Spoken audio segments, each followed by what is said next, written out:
nous reste enfin à voir comment recharger le papier avant de pouvoir fermer la borne totalement à l'arrière. Donc, vous dévissez cette petite vis qui est à l'intérieur, qui est une vis de sécurité qu'il faudra impérativement remettre. Vous tirez ensuite le chariot de l'imprimante vers vous. Vous avez sur le dessous un petit loquet qui vous permet de tirer le tiroir vers vous.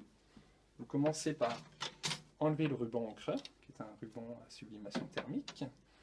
Lorsque vous le changez, vous regardez bien, c'est assez simple, hein, le jaune en haut à droite vers vous. Voilà.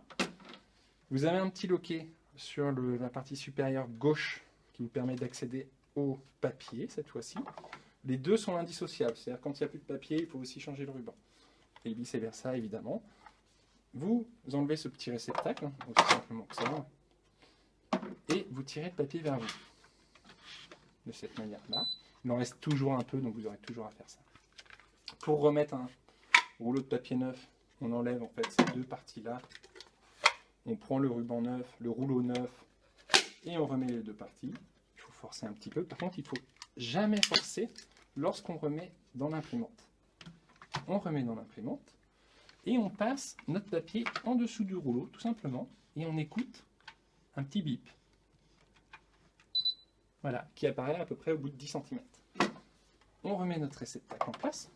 Encore une fois, pas besoin de forcer. Si ça ne va pas, c'est que je me trompe de sens. Donc là, en l'occurrence, je me trompe. Voilà, je le remets comme ça.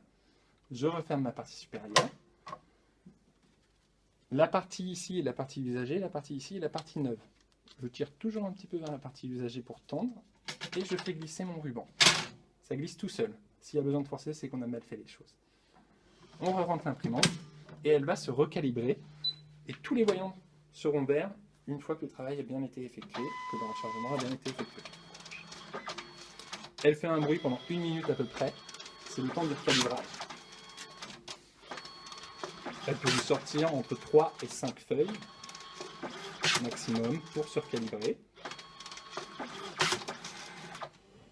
Elle est recalibrée, elle peut en sortir une 5e dans les 15 secondes à venir. Je repousse. Et je remets absolument ma vis de sécurité. Je vais pouvoir remettre toutes les plaques arrière. Donc, je commence par celle de l'imprimante. Je prends mes deux petites vis. Je plaque de cette façon-là.